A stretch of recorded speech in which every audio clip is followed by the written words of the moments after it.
Ever wonder why things are the way they are? Why our society, our economy, our politics seem to work for some people and not for others? A lot of us are taught that history just sort of happens, that our institutions are the natural result of progress. But what if they're not? What if they were designed?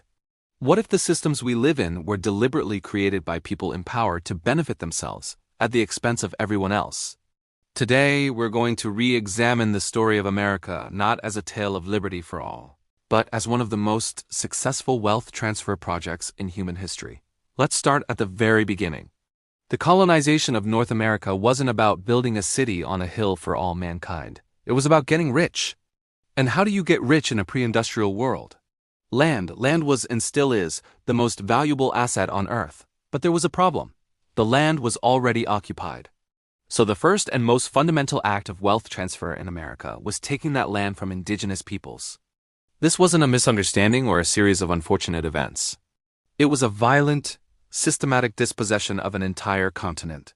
Millions of acres, a source of sustenance, culture, and life, were transferred into the hands of a few European colonists. This initial act set the stage for everything that followed. Now, with all this new land, the colonists needed a way to turn it into cash. They found their answer in tobacco. The tobacco economy of Virginia and the surrounding colonies was an absolute gold mine. But it was a machine that ran on two things: massive amounts of land and massive amounts of labor. We've already covered how they got the land. For the labor, they first used indentured servants, poor Europeans who traded years of their life for a passage to the New World. But indentured, servitude had its limits.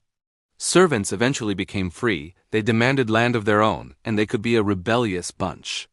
The colonial elites quickly realized there was a far more profitable solution: enslaved Africans.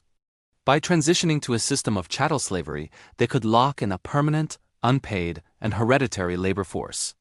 This was the second great wealth transfer. Wealth wasn't just built on stolen land. It was now built on stolen labor, on the stolen lives, freedom, and futures of millions of people. And what was this all for? To produce and sell a highly addictive product to consumers back in Europe. So let's be clear about the model. Take land by force, exploit labor for free, and sell an addictive drug for maximum profit. Sound familiar? That's right, America's early economy was essentially that of a drug empire. The English elite, including the monarchy, knew full well about the addictive nature and health problems associated with tobacco. King James I himself wrote a famous treatise condemning smoking. But the profits were just too good to pass up. They actively marketed it, created a dependency, and reaped the financial rewards. It was a calculated business model based on addiction. This pattern of empire profiting from addiction would later be seen with Britain's opium trade in China. The foundation was laid early: profit over people's well-being. This economic model had a built-in flaw. It was unsustainable. Tobacco and later cotton are incredibly harsh on the soil. They strip it of nutrients, rendering it useless after just a few seasons. For the plantation economy to survive, it needed a constant supply of fresh land. This created an unstoppable economic pressure to expand westward. The hunger for more land wasn't just about ambition. It was a matter of survival for the entire economic system. This is what drove conflicts like the French and Indian War. It wasn't just a clash of empires. It was a fight for control over the valuable land west of the Appalachian Mountains. Land that the colonial elites desperately needed to keep their profit machine running, and this brings us to the American Revolution. We're often told it was a noble fight for liberty and against taxation without representation. And for many ordinary people, it was. But for the powerful plantation owners like Washington and Jefferson, there was another, more pressing motivation. In 1763, the British Crown issued the Royal Proclamation, which forbade colonial settlement west of the Appalachians. This was a disaster for the land-hungry elites. The king was essentially capping their business model, blocking their access to the new land they needed to expand their plantations and their wealth. A significant part of the push for independence was about breaking free from this restriction. The revolution for them was a way to remove the British barrier and open the floodgates to westward expansion, ensuring their economic dominance could continue. After winning the revolution, these elites had to create a new government. And the constitution they designed was a masterclass in protecting their own interests. Think about the system they created: the Electoral College, the Senate, the appointment of judges.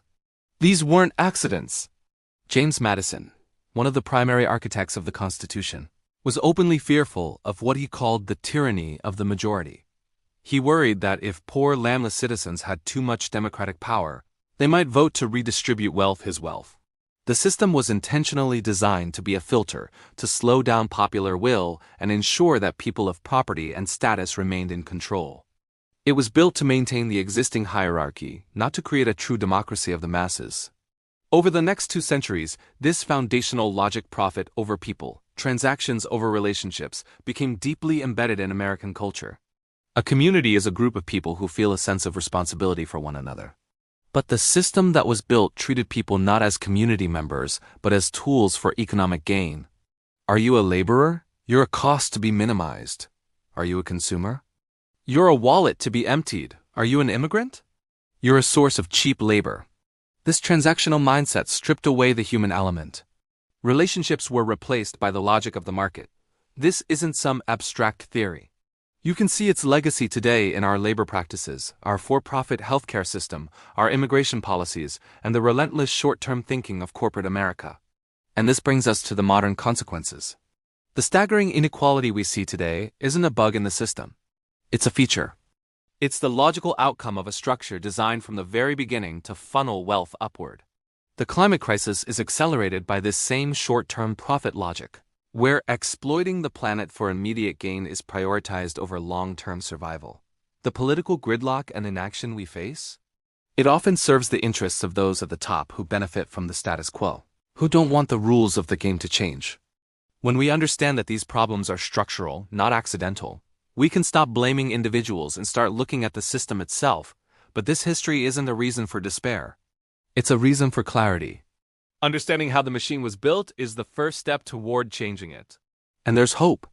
Younger generations, like Gen Z, are growing up with a keen awareness of these systemic issues.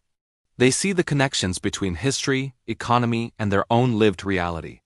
They are less willing to accept the old stories and more willing to demand fundamental change. But change won't happen passively. It requires us to understand our history, to get organized, and to build a collective movement that can finally redesign these systems to work for everyone, not just a select few. The project of America is not finished, and its next chapter is up to us to write. Thanks for watching. If this video made you think, please consider liking it, sharing it with a friend, and subscribing for more deep dives into the systems that shape our world. See you next time.